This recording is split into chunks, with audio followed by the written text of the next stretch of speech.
this ancient power as part of my... Mortal flesh is so fallible.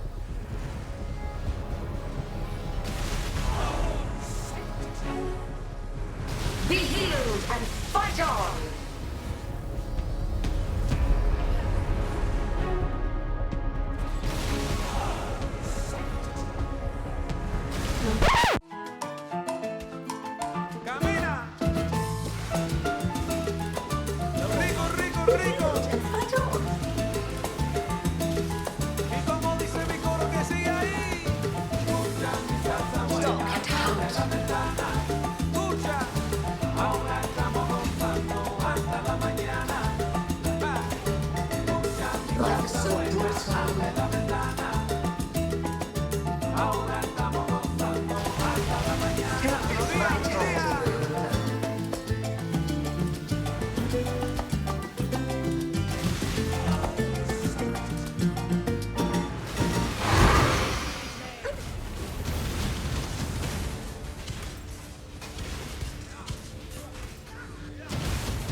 Ingenious designs hidden in his memories. Observe! My excitement is immeasurable. Do you remember dying here? Will. Low on mine. I want this ancient power as part of my collection. In this, the realm of the past, I am king, and you will bow.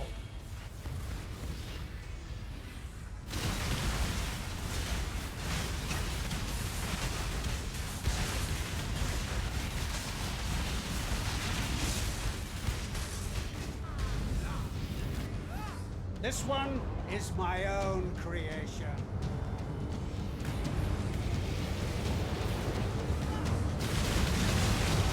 Let me struggle or strangle. Face your destruction. Be no more. There will be death. This isn't over. This will never be over. I will unify humanity.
Amount of my might.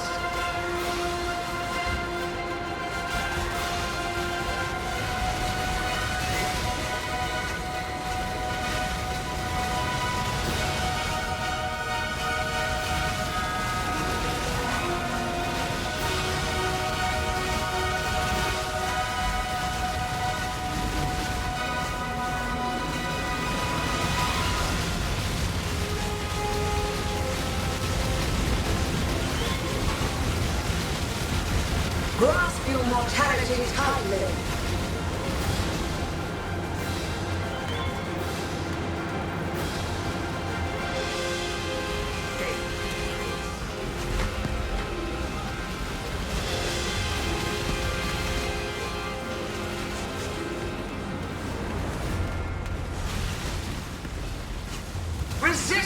The assault! A riveting battle.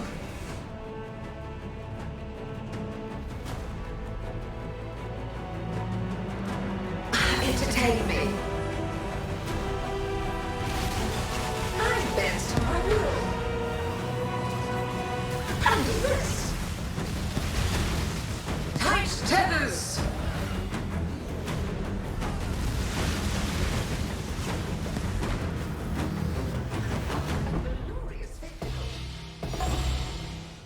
The prize piece comes to join My collection.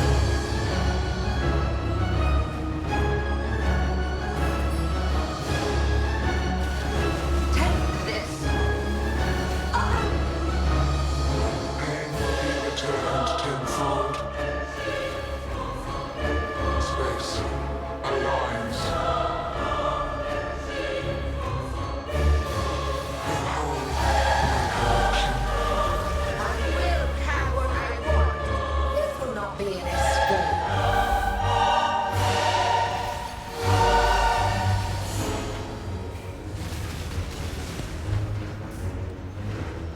Scurry, scurry.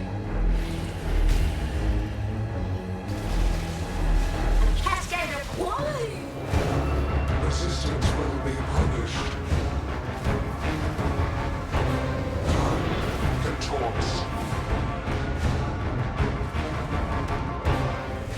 Scurry, scurry. My irritation is growing. This will not be an escape.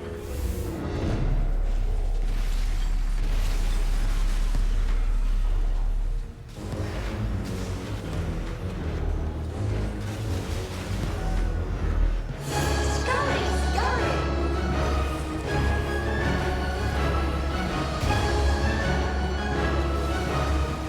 Stand high. Stop resisting.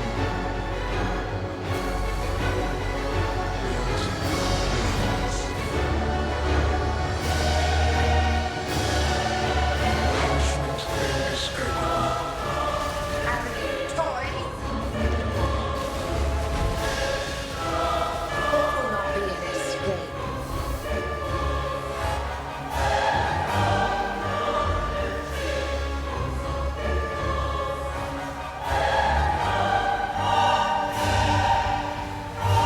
Scurry, scurry.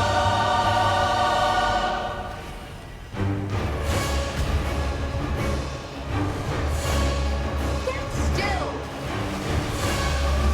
On my aid!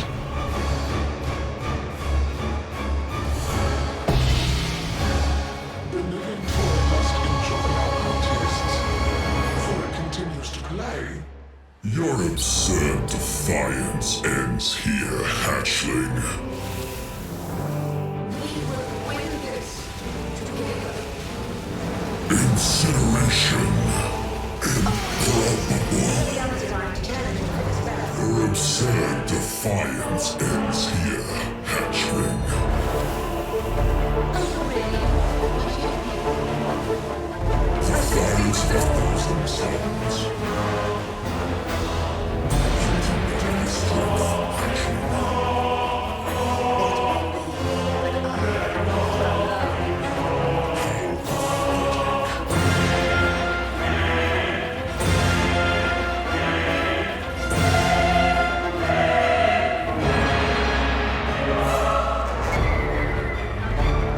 Incineration.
Hi guys, Asmo here, and today I have for you what I think is the best PoE build that I have ever played, not only because of the stats such as 100 million boss DPS, 100,000 effective HP, but also by how comfy and how easy this build is to play, how fast it is, how tanky it is. Everything about this build, it just fits my playstyle super well. So this build is a power charge stacking trickster. Trickster offers a lot of quality of life, it offers a lot of attributes that are very helpful for this build, such as a recovery while mapping. When you are CI, you definitely want to focus on multiple different ways of recovering your energy shield because you cannot rely on flasks.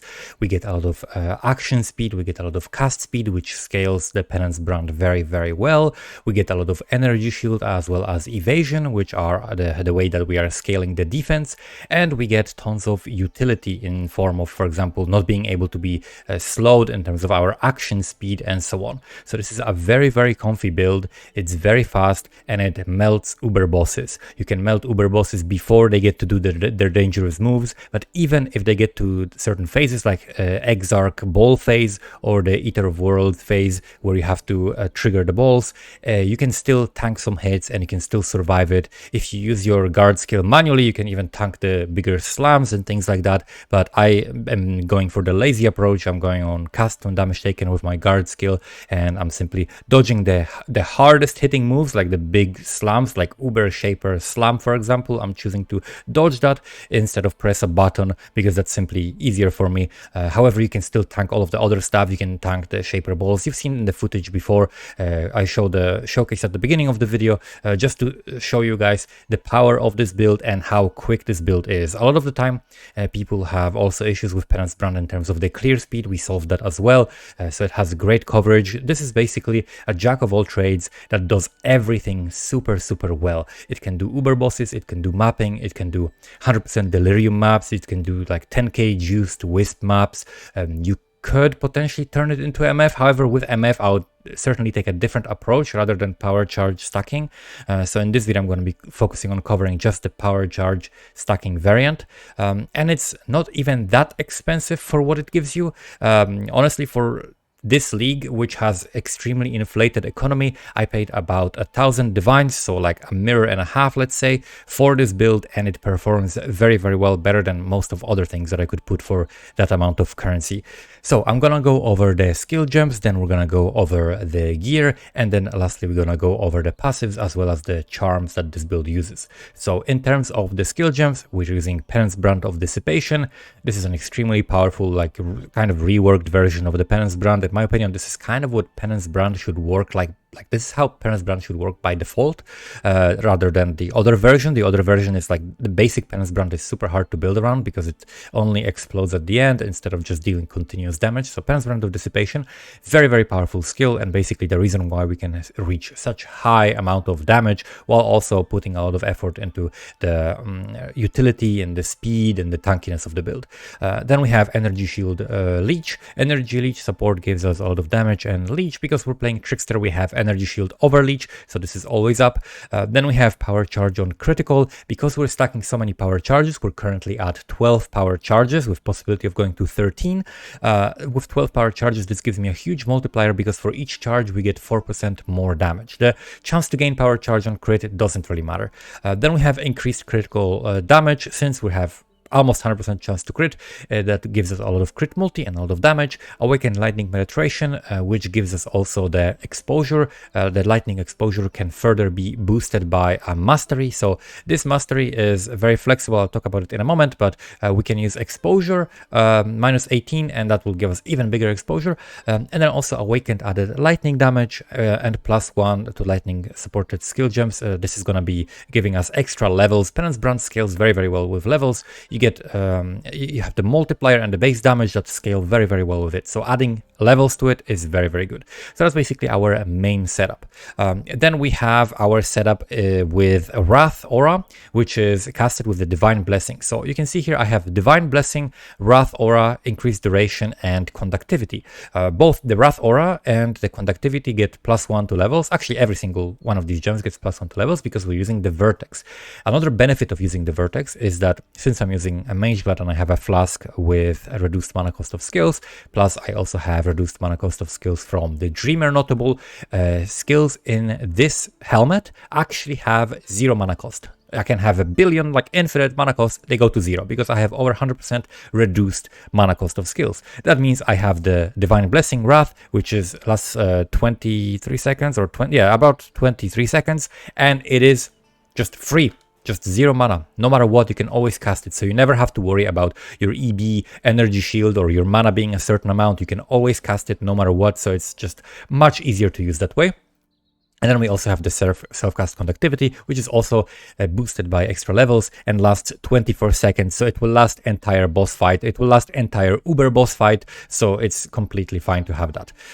Then we have another setup. We have for mobility, we have shield charge with faster attacks and momentum. This simply is to shield charge as fast as possible. You saw in the footage like how quickly this character moves. And then we have Arcane Surge linked with Flame Dash and Enhance. Enhance gives us the quality for our Flame Dash, which gives us the cooldown reduction, but the bigger reason, the more important reason why the Enhance is here is to increase the mana cost of the Flame Dash so that it actually triggers Arcane Surge with every single cast, right? So every single time I cast it, I get the Arcane Surge, so I get the extra cast speed and the extra mana regeneration. So that's why this is set up like this. Then we have Enlighten 4 linked with our auras, which are Discipline, Zealotry, and we have also Grace. So we have a defensive aura, another defensive aura, and one offensive aura. So we have Zealotry and Wrath for our damage. And then in the boots, we have cast when damage taken, Immortal Call with increased duration. I like setting up my cast when damage taken at about 1000 damage. So a little bit less, a little bit more. Depending on what content you're doing, you might switch that around. You could do also self-cast Immortal Call. You could do something like self-cast Steel Skin. That's up to you. And then we also have Defiance Banner because I have basically free banners. So I just put this banner to take some less damage from critical strikes, because other than the Pantheon and the Defiance banner, we don't have that many other ways of dealing with critical strikes, and I definitely don't want to die to crits. But for Pantheons, just to quickly mention that I'm running Soul of Solaris. One of the main reasons is take no extra damage from critical strikes if you've taken critical strike recently. Very useful for simulacrums. Very useful for maps with crit modifiers, and very useful for maps in general with blue wisps, because the blue buff on the blue empowered monsters actually get critical strike chance and critical strike multiplier, so you are exposed to taking a lot of crits, so this is helping you with that. Also for bosses, like for Uber bosses, reduced elemental damage taken if you haven't been hit recently. This applies pretty often because boss attacks are usually infrequent. And then also additional physical damage reduction while there's only one nearby enemy. Again, helps for bosses because we don't have that much physical damage reduction. We are scaling endurance charges, and we have some physical damage taken as scales, which basically means like pure reduction because we're CI, so we take no chaos damage, but this helps a little bit with that. And for the smaller Pantheon, I'm running the reduced effect of curses on me, because I could get 100% reduced effect of curses in here, but then I would have to drop something like cast speed, and this is a huge amount of cast speed. So far I haven't had any issues dying or having any problems with curses, so we have some reduced effect of curses here. And then also this allows me to not have to swap the Pantheon all the time when, for example, I'm running Reflect. If I'm running like Reflect content such as Uber Atziri, or if I'm doing something like maps with Reflect, I just keep this Pantheon, which is 50% reduced reflected damage taken, and then the passive, which is 60% reduced reflected elemental damage taken, so we are immune to Reflect as well. And that's it when it comes to the gems. So those are all the skill gems. Now let's talk about the gear. The gear is something that is, I mean, this is a lot of like skin transfers to make the character look super duper cool, because I'm really enjoying this character, so I wanted to put some extra effort into making it look cool. But let's go over the gear. Some of the things that you're going to be very familiar with is going to be a Void Battery, for example, right? Classic power charging item. This Void Battery, all you care about is just get maximum rolls. You can also use, I have a weapon swap here. I have one with increased area of effect. So for clear, for mapping, you could use the extra AoE corruption on the Void Battery. That's going to be something nice. And you can also use elemental penetration corruption. I think there's something like that available. So that's the weapon. and then in the offhand we're using Malakai's Loop. Again, you care about the roll, so you want increased spell damage per power charge and energy shield, and then for corruptions you want definitely physical damage from hits taken as chaos damage. You can also have reduced extra damage taken from crits, you can have reduced area damage taken from hits, so this is simply what I got here. So Malakai's Loop, that gives us +2 extra power charges. Then we have the helmet, which I already mentioned, which is the Vertex with power charge corruption. The extra power charge is great and the mana cost is great. Other than that, it just has a huge amount of evasion and energy shield. There is one other option, which is a helmet that gives you block and elemental damage increase per power charge. However, that helmet doesn't give you as much evasion, doesn't give you energy shield, doesn't reduce the mana cost of your blessing to 0, and also block is sometimes useful, sometimes not that useful. For mapping, you could swap, like, for example, Oriav's, and if you don't care about the explode, you can have a defensive option with a replica, what is it this last called? Replica Rumi's Concoction, right? Which petrifies you, and Trickster is immune to petrify, so you just increase duration as much as you can, and you can have it trigger after you lose a guard buff, guard skill buff, right? So it will give you like a huge amount of block and spell block after your immortal call goes down, which will make you extremely tanky, right? So that would be one option how you can get block without that helmet. And then also the other helmet, really, because it doesn't give you as much energy shield and evasion, it's a huge defensive loss, and block also is not very useful on Uber bosses, because Uber bosses have a lot of moves that cannot be dodged and cannot be blocked. So all of these spells actually have specifically written on them, and if you look at PoEDB, that they cannot be blocked, so that actually does not even help. That's why I chose to go with the Vertex for just like a more well-rounded option. Then for the chest piece, we're running Restless Ward. I looked at different builds that people were running. There are a couple of people running Restless Wards. There are some people running with the rare chest. The rare chest has some benefits to it. However, I definitely think that the increased movement speed per frenzy charge is massive. So also another option is the ability to get the +2 levels, right? So I got one that is +4, so +2 to level of socketed duration gems, +2 to level of socketed AoE gems, and this gives me +4 to my Penance Brand because it is both duration and AoE gem, and then also we getting regenerate life per second per endurance charges, and we get 5 endurance charges. Also it increases the duration of our charges, which sometimes can be helpful for certain things, but it doesn't really matter that much because we are still considered at full power charges at all times with the Ralakesh Impatience, which I'll talk about in a moment. So this is the chest we're using, makes us very fast, gives us a lot of regen with the Zealot's Oath, which we pick. Then let's look at the boots, right? Ralakesh Impatience. I actually corrupted these myself. I was finding a bunch of these while mapping, while doing the MFing with the Wisps, and I corrupted a bunch of them. I managed to corrupt one of them for +1 to maximum endurance charges, and that was perfect for the build. So this is basically what you want, the extra endurance charge on it, and that considers you basically at full endurance, power, and frenzy charges, which means we get all of these buffs from these charges at all times. Extremely powerful, basically just insanely overpowered pair of boots right now. What else do we have? We have an amulet. We have Badge of the Brotherhood. I chose to go with the corruption for +1 to maximum resistances, which I think is very much worth it. I don't need the extra attributes. I have other places where I can get the attributes that I need, but we are managing to get to 78 fire and cold and 79 lightning res. So boosting your maximum resistances a little bit is very, very helpful. You can get on this also if you double corrupt. I actually tried. Nobody's double corrupting these. Everybody just finds those and just Val orbs them, but nobody's double corrupting them. I would definitely want to improve this and double corrupt it myself, because the rolls on it don't really matter, so you can just get any of them and you just double corrupt them in the temple, and you can get, like, for example, +1 to maximum resistances, and then aura effect, right? So you can get like Zealotry or Wrath, or you can get Discipline aura effect, which would help you just increase the effectiveness of your auras a lot. We're using Mage Blood, of course, because this is a build that is supposed to do bossing, right? Not mapping, so Mage Blood rather than Headhunter. That's very self-explanatory, and I would like to note how my Mage Blood, my Calandra's Touch, and my Precursor's Emblem all have the same foiled version, so this is super cool. Okay, thank you, acknowledge how cool I am. And now Precursor's Emblem, this is something that's gonna vary a little bit because you're not gonna be able to find the exact same one if you want to make this build. The +1 to maximum power charges is the important node, but then you can get nodes, you can get modifiers such as an increased energy shield per power charge. That's amazing.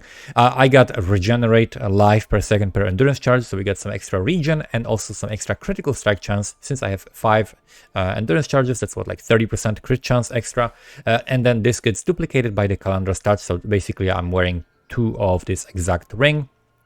And that's basically all when it comes to these uniques, right? You can see unique, unique, unique. Everything here is unique except for the gloves. So the gloves are very simple. We do need some suppression because every single build that I've seen, like every single build that I've seen, everybody playing the Penance Brand Trickster or Penance Brand Assassin or whatever, nobody has spell suppression, right? Because I think it's a little bit difficult for people to like figure out how to get the suppression, but this league is actually super easy with charms, right? So that's why we take advantage of the charms for it, because the build paths kind of like on top of the tree. It wants to go to the left side here all the way across, and it's difficult to path as a trickster to the left side. You have to take some uncomfortable travel nodes, and then we are pathing, we're just straight up picking 4 travel nodes to pass to the suppression. But this is huge for our defense. This is absolutely massive, so that's why we have also the suppression on the gloves, and then plus the level of AoE gems. This gives you some extra levels to your auras. We have dexterity, which we need, intelligence, which is simply helpful because we don't need any resistances, because that's getting covered by the Mage Blood Flask. Like 1 res will not really help us. Increased AoE, which comes from the plus 2 level of socketed AoE gems, and then a bunch of energy, shield, and evasion. On the implicits, the important part is to have at least 10% physical damage converted to lightning, because we have Penance Brand converting 50% of the damage to lightning by default, and then we're also using a master which converts 40, so that leaves 10 remaining, and that 10 comes from the gloves. And then also we have unnerve, right? So 25% chance to unnerve enemies for 4 seconds on hit. We hit very, very frequently, so this is always up. So that's it when it comes to the gloves. And now let's look at the flasks. So flasks are all looking the same because I like this skin. It fits everything here. I normally don't do like skin transfers for flasks, especially each of these flasks, by the way, each of these skin transfers costs 5 divines. So that's the level of like how much I like this character, right? That I'm playing it so much that I decided to invest 1, 2, 3, 4, 5, 6, 7 times 5. So like, what is it, like 35 divines into skin transfers for flasks. So we have Oria's End. This helps for clear. For single target, you could play something else here, right? You could put like Bottled Faith. You could put some other flask that will increase your damage for single target. This is not really needed. I'm just simply keeping this on at all times. And the elemental resistances that we get from this also help against altars in maps. And it also helps against exposure in Simulacrum, for example. So it's very useful to have a Bismuth Flask. And of course, we're using it for the Explode, right? So that gives us a lot of clear. Then by default, these are the base flasks I'm using. And these are like alternate flasks that I'm using sometimes for boss fights. Let me go on D&D so we don't have people messaging for trades. So we get Diamond Flask for the crit chance and elemental resistances. This stays on at all times. We need the resistances. Then we have the Silver Flasks for huge onslaught effect and chance to avoid being shocked. And of course we have the Storm Shroud. This gives me over 100% chance to avoid being shocked, and this converts that to all of other elemental ailments. So not only freeze, chill, shock, and ignite, but also brittle, scorched, and sap, which is very, very helpful, right? Again, helps against altars, helps in Simulacrum, so this character is immune to those things. And also we have on this corrupted blood can be inflicted on you. Then we have, what do we have here? We have next the Jade Flask, right? So Jade Flask gives us a little bit of extra base evasion, because we don't have that much base evasion on certain pieces of gear, because we're forced to use something like the Malakai's Loop, right? Which we're missing a lot of evasion on this, and we're missing evasion from the boots, so we don't have that much evasion. We have only evasion on these 3 pieces, and also this is a hybrid. This does have a lot of evasion, and this does have decent amount of evasion, but not as much as you could get from like a rare piece. So we get some extra base so that we can get close to an evasion cap, and then cast speed on the suffix of this flask. If you had enough damage, like I have enough damage to drop this. If I didn't want to do like uber bosses and I wanted to focus on mapping, I would probably swap this for a flask with, instead of cast speed, I would have curse effect, right? Reduced effect of curses on me, and that way I would become completely immune to curses no matter what. And then we have, this is a Sapphire Flask. Normally I'm using a Quicksilver Flask. So Quicksilver Flask with reduced mana cost of skills is gonna just make you super, super fast. Even without shield charging, without doing anything, we are just running very, very quickly, and it's super comfy. Sometimes it makes it actually difficult to dodge certain mechanics because your character moves too fast. But for bossing, you can easily swap to the Elemental Flask. So I have here Ruby, Topaz, and Sapphire, right? So if I'm doing like Uber Elder, I can equip the Sapphire Flask. If I'm doing Ether of Worlds, I can equip the Topaz. If I'm doing Searing Exarch, I can equip the Ruby Flask, and that will allow me to basically get extra about like 40% less fire or less lightning or less cold damage taken, right? So these are massive, right? If you want to do bosses, if you want to do uber bosses, you should definitely take advantage of the elemental flasks. So that's it when it comes to the flasks and the gear. Now let's move on to the passives. So the passives, let me maybe show Path of Building. Let's show this on Path of Building. You can see here the stats of this character are pretty impressive. We got 100 million DPS, and then if you look at the config, and 30% effect of shock is actually conservative. We actually get a little bit more than 30% shock on Uber bosses. I checked this on like Uber Shaper, for example. We get like 33 or 34% shock. It depends on like the rolls of the hits. But yeah, so you easily get 30% shock. And then if we look at Uber bosses, we got 30 million Uber DPS, right? So I look at like builds that use this similar setup, and they had about 30 million DPS on regular bosses. So this is a huge upgrade. So 100 million DPS. We got decent amount of effective life and phase max hit. This does include Immortal Cold though, so this is less without Immortal Cold. Immortal Cold is very massive, right? But it does make it so that your basic energy shield doesn't move, right? For the first few hits, your energy shield will like barely move and then instantly get recovered, because we have a good amount of regen, right? If you look here, we have 500 regen and over 1000 leech, which keeps going on constantly, right? So it's like 1700 recovery that's permanently up because we have overreach from the Trickster. And then also we're very fast. It's just a very comfortable and nice character to play. So let's look at the passives. We are pathing through the energy shield and evasion. This is a little bit awkward, right? We could path through this and become a little bit less tanky, but this is a good amount of evasion and energy shield, just very efficient nodes. We're getting some crit on the way. We're also using Lethy Shade. For bossing, Lethy Shade is very nice, especially if you're immune to basically all ailments, right? Because all elemental ailments I'm completely immune to. Bleeding I remove with a flask, any flask. Even when you have a mage blood, you can still press all of your flasks and they're still gonna be active. So I have many charges of removing bleed. So even for some reason, if I didn't have like my flask charge for Orion's End, I would still press any other flask and I would remove bleed, and that comes from that which was taken, right? So we have removes bleeding when you use a flask. So that's how we're dealing with bleed. And then of course we're immune to poison because we're playing CI characters, so we're completely immune to chaos damage. So Lethy Shade, very helpful, and it reduces the damage over time by a lot, which means you can run through like Cyrus storms. I ran through like a Cyrus storm in the T17 Valdo's map. I ran through like Shaper beans, and you just don't take damage from them because your recovery is higher than the amount of damage you're taking for that second. Then we have Instinct here for the suppression, right? So we also, when we suppress damage, we also recover energy shield. So this build has a huge amount of recovery, right? So I already mentioned the regen, I already mentioned the leech and overleech. We also have recovery on spell suppression, and we also have recovery from the ghosted dance, right? So we recover a lot of energy shield when we're getting hit, just constantly getting back energy shield, which makes us very tanky for a lot of different content. Running Ghost River, which means we cannot recharge energy shield.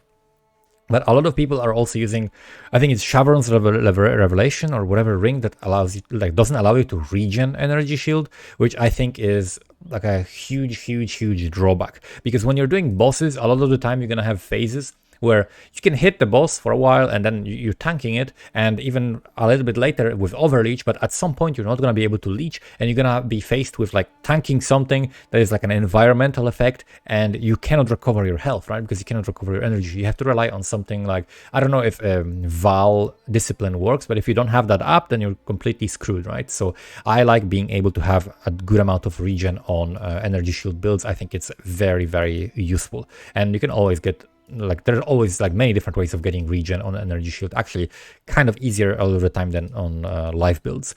We're pathing down here through the infused, and we got Impossible Escape.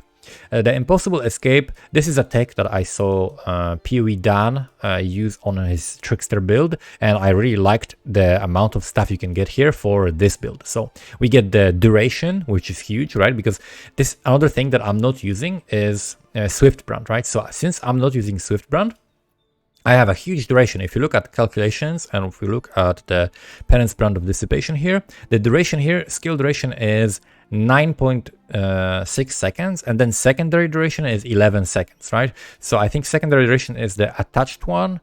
Let's see, it can be attached, no, 9.6 is attached, and then 11.5 is detached, right? So we can have this brand for a very long duration, like 10 seconds roughly, on the target, where I can just run around. That's why this is such a great bossing build, because you can just do whatever you want and you're still dealing damage. This is 100 million DPS of permanent uptime, right? Of like 100% uptime brands, which is like way more insane than 100 million of like attack skill or something, right? So this is absolutely insane. Like you basically, this is more than double of like something that has to attack in order to deal damage, right? Because it's 100% uptime. That's why this just feels incredible to play. That's why it's such a good build. And then, okay, we have also the Dreamer, which helps with the mana regen, reduced mana cost of skills, because we are boosting the levels of the Penance Brand by a lot, so we're increasing the mana cost, so this helps us with that. Increased effect of non-damaging ailments to just get big shocks and get even more damage, and then also the energy shield and some intelligence and mana and spell damage. So this is very, very nice. Very nice impossible escape. Pathing down here, this helps us also with dexterity requirements, but also with the spell suppression. And pathing to this specific wheel for the suppression also gives us access to the additional reduction. So it's not only the chance, but also the effect of the suppression, right? So we get 3% and 3%. So we get 56% reduced damage from spells rather than 50, which is just a big amount of damage mitigation. We're getting here less physical damage taken while on full energy shield, so this would help against like slams and things like that. Then we are pathing through the aura cluster here, aura wheel, with increased effect, increased damage for each of the aura or herald affecting me. We're getting the crit here and crit multi, as well as the conversion, and then we're getting the Militant Faith. For Militant Faith, you have a lot of options. You can get reduced mana cost, you can get increased elemental damage, increased brand damage, or increased area damage. The increased elemental and area damage are better than the increased brand damage, because they also apply to the Orives and explosions, so that's why I went for that one, with increased effect of non-curse auras. And we get 55 devotion, so basically we get 5 times each of those modifiers here. And we're of course using the inner conviction, because we don't need to gain frenzy charges to be counted as having maximum frenzy charges. So this is just a pure upside, huge amount of damage, absolutely broken with the Relocation Patience. We're picking up this Disciple of the Forbidden and the Mastery. The Mastery here is huge. As you can see, this gives me like 9.8 million DPS. Crazy amount of damage, because we're stacking all of the charges. This node here gives me extra brands as well as the brand attachment range. And then if I'm doing content where, for example, Simulacrum, and I care about clear speed and I want to have more brands out, I sometimes just unspec one of these, like unspec Path of the Savant or something, and then spec into the brand node that gives me 2 additional brands, so that I can have 7 brands at a time.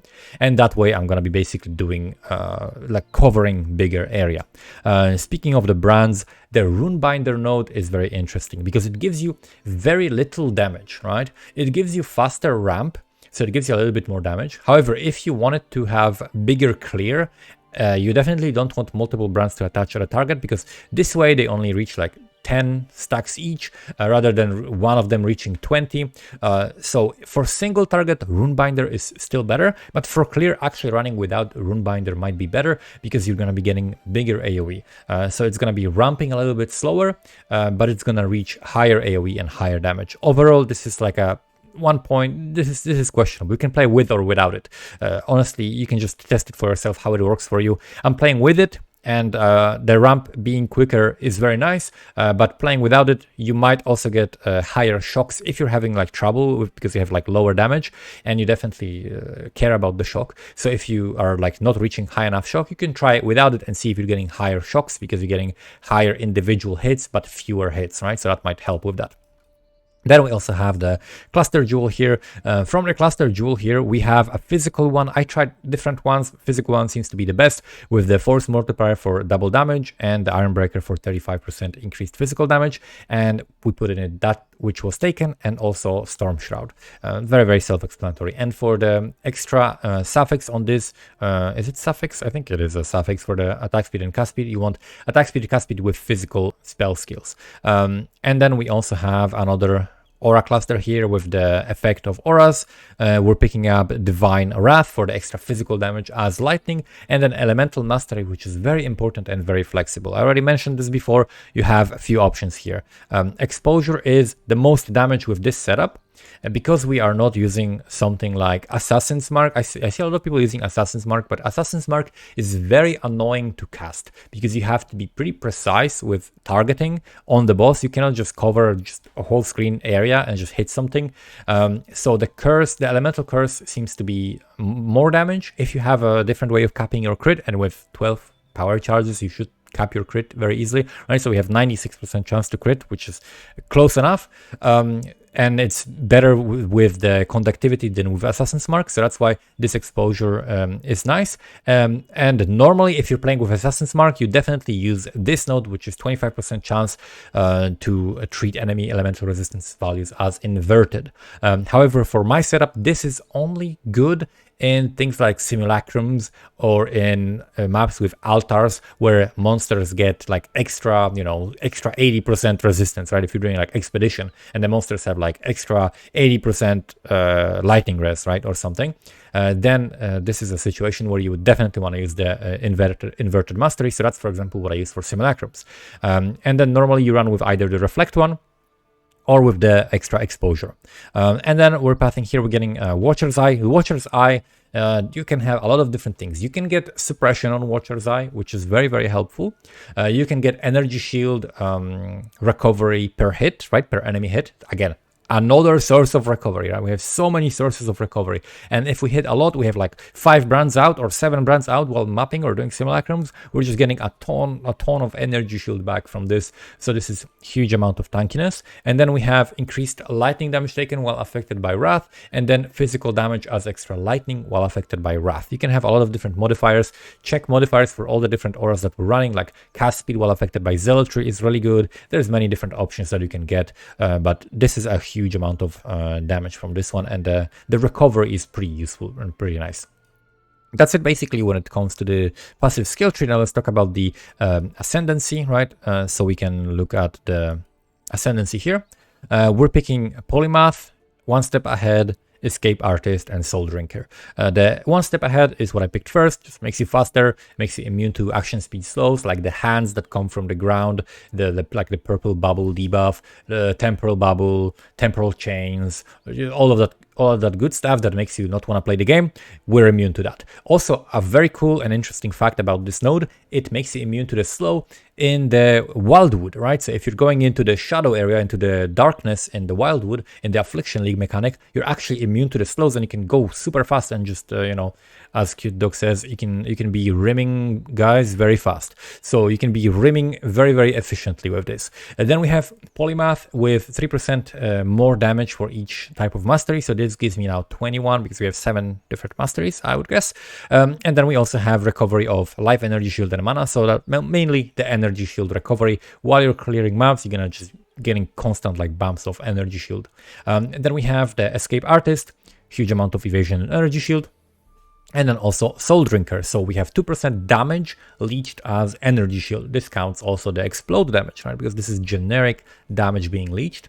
And we have 20% cast speed and attack speed. So our shield charges faster and our Penance Brand is faster. And then also, of course, the Overleech, which is absolutely massive. So this just gives you so much quality of life.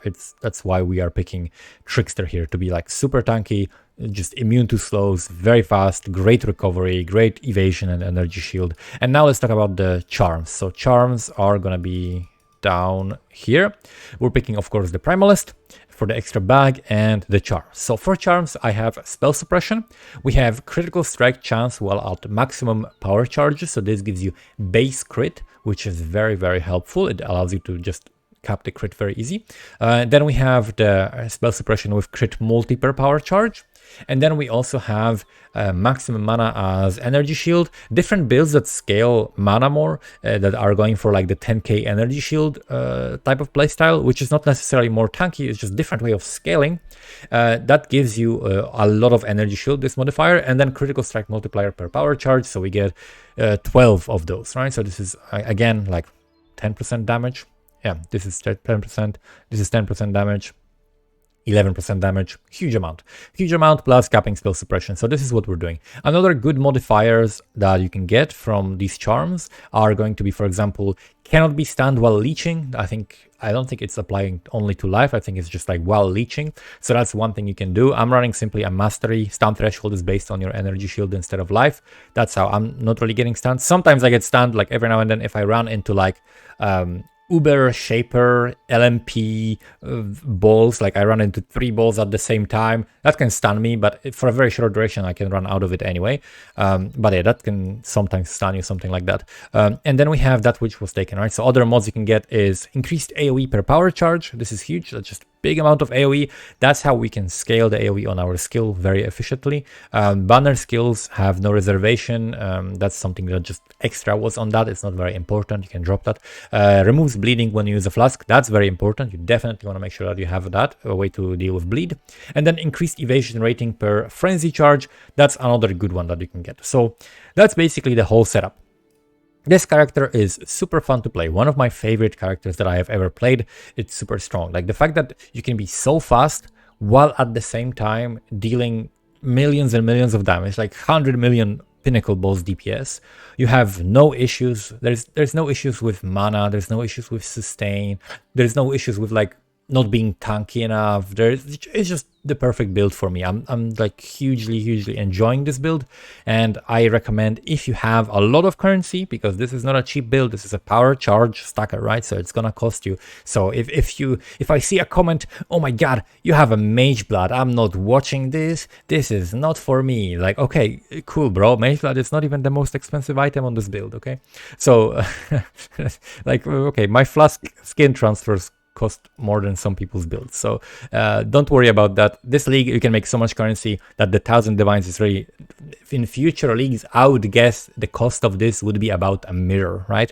Especially if you invest into certain items early, like if you snipe like the precursor's emblem early on in the league, or if you use a rare ring, right? Because you don't have to use precursors, you can use simply a rare ring, and you could even get more damage than me, right? This is just the cheapest good +1 power charge ring that I could find, and I paid, I think, maybe like 160 divines or something like that for it.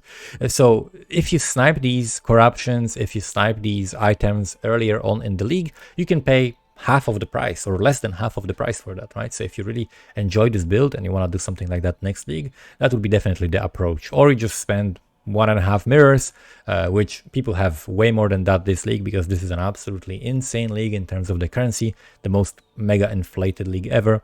But that's basically it. That's the build. I hope you guys enjoyed it, hope you learned something, and if you have any questions, let me know in the comments below. Thank you so much for watching. Make sure to press subscribe and enable the notifications, and I will see you guys next time. Bye bye.